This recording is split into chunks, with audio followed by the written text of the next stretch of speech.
AI കാലമല്ലേ, പുതിയ ഫിഖ് കൊണ്ടുവരണ്ടേ? ഇന്നലെയും മെനിയാന്നും ഒക്കെ നടക്കുന്ന സംവിധാനങ്ങളും ചർച്ചകളുമാണ് ചെറുപ്പക്കാർക്കറിയാം സോഷ്യൽ മീഡിയയിൽ. ഞാൻ വലിയ അറിയുന്ന ആളെ അല്ല, മഹാനായ തങ്ങളിരിക്കുന്ന വേദിയിൽ ഇനിയും സംസാരിക്കൽ അതപകേടുമാണ്, ആ ബോധ്യവും എനിക്കുണ്ട്. പക്ഷെ വിഷയത്തിന്റെ ഒരു തത്തിമത്തിന് ഇതുകൂടി കൂട്ടിച്ചേർക്കട്ടെ. 900 കൊല്ലം മുമ്പ് ഇമാം ഗസാലി റഹിമഹുല്ല എഴുതിയ കാര്യമാണ് ക്വാണ്ടം മെക്കാനിക്സിന്റെ ഫിസിക്സ് എന്ന് ശരിവെക്കുന്നത് എന്ന് പറഞ്ഞതുപോലെ 700, 800, 600, 400, 300 കൊല്ലം മുമ്പ് ഷാഫി മദ്ഹബിന്റെ ഉലമാക്കൾ അടക്കമുള്ള മുസ്ലിം ലോകത്തെ അയിമ്മത്ത് ഫുഖഹാക്കൾ അവർ രേഖപ്പെടുത്തി വെച്ച കാര്യങ്ങൾ എത്രമേൽ നാം കാണുമ്പോൾ വായിക്കുമ്പോൾ അത്ഭുതപ്പെട്ടു പോവുകയാണ്. ആണ് പെണ്ണും പെണ്ണാണുമാവുന്ന ഒരു കാലമല്ലേ ഈ കാലം, ട്രാൻസ്ജെൻഡറിങ്. ആ വിഷയം ഞാൻ പറയുന്നില്ല. പക്ഷേ ഒരാണ് പെണ്ണായാൽ, ഒരു പെണ്ണ് ആണായാൽ ആ വ്യക്തിയുടെ കർമ്മശാസ്ത്രം രേഖപ്പെടുത്തുന്നുണ്ട് 700 കൊല്ലം മുമ്പുള്ള കിതാബിൽ. പക്ഷേ ലോകത്താദ്യമായി ഈ ജെൻഡർ ട്രാൻസ്മിഷൻ സർജറി നടക്കുന്നത് 1911-ന്റെയും 926-ന്റെയും ഇടയിലാണ്. ഈ ഫുഖഹാക്കൾക്കല്ലേ കറാമത്തുള്ളത്?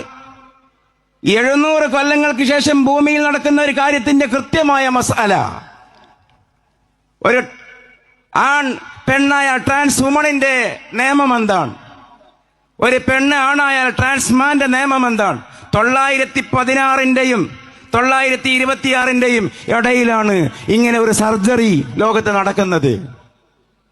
വൽ മുഅ്തബറു ഫിൽ മംസൂഹി ഇൻ ബുദ്ദിലത് ദാതുഹു കഅൻ സാറദ്ദമു ലബന.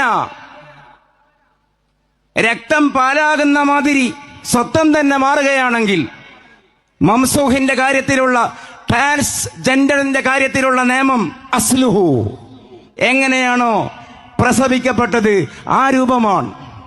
ഫഇല്ലം തുബദ്ദൽ ഇല്ലാ സിഫത്തുൻ, ഏതെങ്കിലും ഒരു സ്വഭാവവും ഗുണവും മാത്രമേ മാറുന്നുള്ളൂ. അങ്ങനെയാണെങ്കിൽ ഫൽ മുഅ്തബറു അൽ അസ്ലു, അവിടെയാണ് ആദ്യത്തെ പരിഗണന.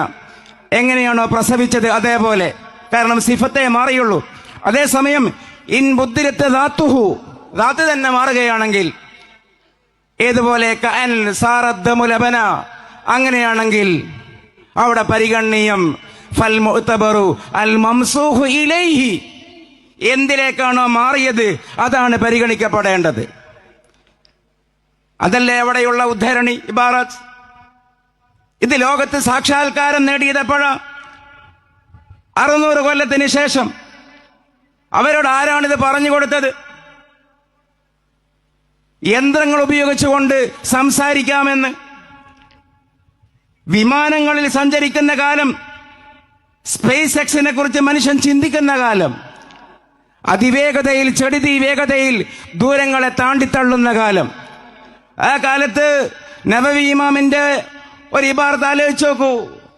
തവീലു സഫരി മർഹലതാൻ ബിസൈരിൽ അസ്കാരി വൽ ബർരി വൽ ബഹർ, എന്നിട്ട് പറയുകയാണ് ഫഇൻ ഖതഅൽ അംയാല ഫീ സഅത്തിൻ ലിശിദ്ദത്തിൽ ഹവാഇ കസറ.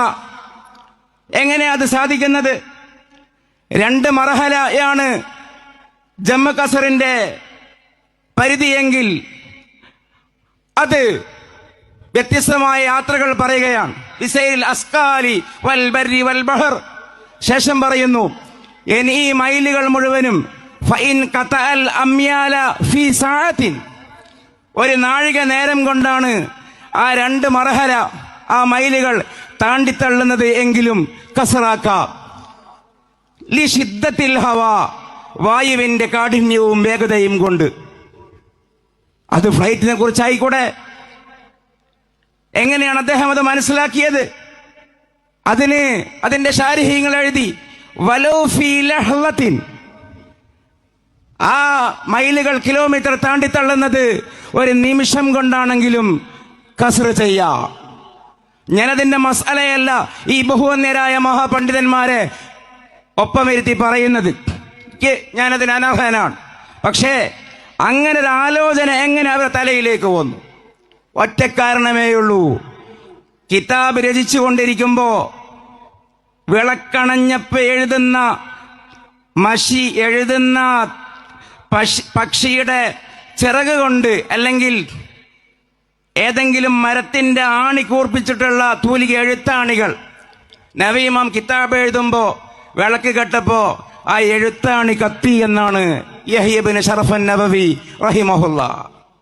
ആ മഹാത്മാക്കൾക്ക് ഇത് പറയാൻ കഴിയും, കാലത്തോട് സംസാരിക്കാൻ കഴിയും. അതുകൊണ്ട് ഞാൻ അവസാനിപ്പിക്കുന്നു. ഈ 100 കൊല്ലമല്ല, ആദർശ വിശുദ്ധി നൂറ്റാണ്ടുകളിലൂടെ എന്നാണ്.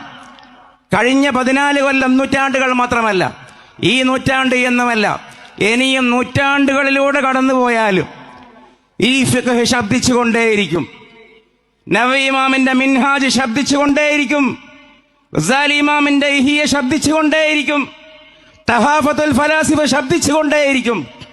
അൽ മുൻകിദ് മിനൽ ളലാൽ ഇനിയും നൂറ്റാണ്ടുകൾ കഴിഞ്ഞാലും നിരീശ്വരവാദികളുടെ അഹന്തയുടെ അണ്ണാക്കിൽ മാലപ്പടക്കം പൊട്ടിച്ചുകൊണ്ടേയിരിക്കും. കാരണം അവർ സംസാരിച്ചത് കാലങ്ങളോടാണ്, അവർ സംസാരിച്ചത് വഹീന്റെ പൊരുളാണ്, അവർ അടയാളപ്പെടുത്തിയത് അല്ലാഹുവിന്റെ റസൂൽ മുഹമ്മദുർ റസൂലുള്ളാഹി സ്വല്ലല്ലാഹു അലൈഹി വസല്ലമയുടെ ഇസ്ലാമാണ്, ദീനാണ്. അല്ലാഹു അതിന്റെ കൂടെ നിൽക്കാൻ, അതിന്റെ ഒപ്പമുള്ള ഈ മഹത്തായ സമസ്തയ്ക്ക് എളിയ ഖിദ്മത്തുകൾ ചെയ്യാൻ, അതിന്റെ നേതൃത്വത്തിന്റെ പിന്നാലെ നടക്കാൻ നമ്മൾ ഓരോരുത്തർക്കും അല്ലാഹു തൗഫീഖ് പ്രദാനം ചെയ്യുമാറാകട്ടെ. മഹാരഥന്മാരായ നമ്മുടെ ഉസ്താദുമാർ, തങ്ങൾ ഉസ്താദ് അടക്കമുള്ള സയ്യിദുൽ ഉലമ അടക്കമുള്ള മഹാരഥന്മാരായ പണ്ഡിതന്മാരും സാദാത്യങ്ങളും അല്ലാഹു എല്ലാവർക്കും ദീർഘായുസ്സും ആഫിയത്തും പ്രദാനം ചെയ്യുമാറാകട്ടെ. അല്ലാഹു നമ്മിൽ നിന്ന് മരണപ്പെട്ടു പോയവർക്ക് അല്ലാഹു മഗ്ഫിറത്തും മർഹമത്തും പ്രദാനം ചെയ്യുമാറാകട്ടെ.